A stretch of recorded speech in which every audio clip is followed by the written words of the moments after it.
Buenos días, nosotros somos el grupo 1 del grupo I3A del Laboratorio de Física 2 y hoy vamos a hablar sobre la variación de los valores del voltaje en una red domiciliaria.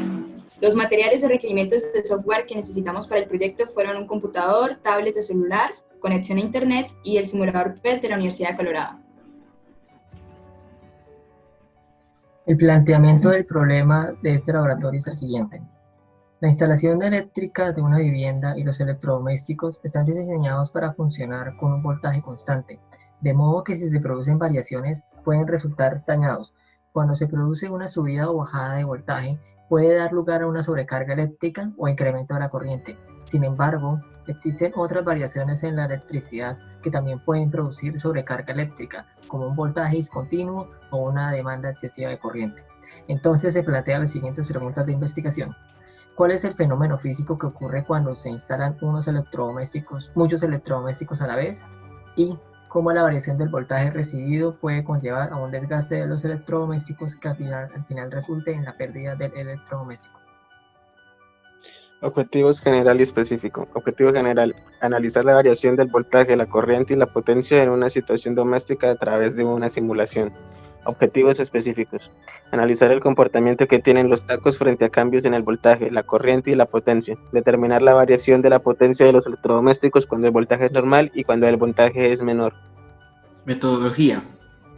Con ayuda del simulador crearemos un circuito paralelo con X cantidad de resistencias representando los diferentes electrodomésticos del hogar y luego lo pondremos a una batería de un voltaje de 120 que representará el voltaje que llega a los hogares. Primero analizaremos la sobrecarga de la línea y luego los bajos niveles de carga en la línea.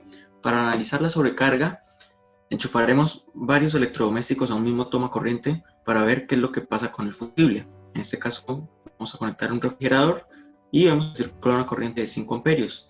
Ahora procederemos a conectar una plancha que tiene circula una corriente de 8 amperios, entonces la suma de 2 da como resultado 13 amperios. Y si procedemos a conectar otra más, en este caso la licuadora, el fusible se dispara. ¿Esto por qué? Porque superó la carga o la corriente que aguantaba el fusible, que era en este caso de 15 amperios. Y como vemos, la suma de los tres da un total de 16 amperios. Y como segunda prueba, analizaremos los bajos niveles de carga. ¿Esto cómo lo haremos? Para esto, procederemos a disminuir el voltaje que circula en el circuito.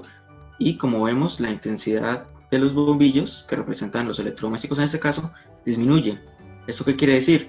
Que el funcionamiento de cada uno de los electrodomésticos se ve afectado debido al bajo voltaje que hay en el circuito. ¿Y esto qué genera? A futuro genera inconvenientes en el funcionamiento de nuestros electrodomésticos. Resultados obtenidos. Dentro de los resultados obtenidos, pues encontramos que los bombillos que representan nuestros electrodomésticos no funcionan a su máxima potencia, lo cual pues nos dice que los electrodomésticos a un futuro se podrían terminar dañando por no tener el voltaje que requieren para funcionar esto correctamente. Aquí tenemos dos tablas. En la primera vemos cómo funcionan los electrodomésticos con un voltaje de 120 voltios y vemos sus potencias, y aquí en la segunda tabla podemos verla con un voltaje de 60 voltios y pues podemos ver que siempre hay una disminución, lo cual pues digamos que afirma, nos ayuda a afirmar nuestros resultados. Muchas gracias por su atención.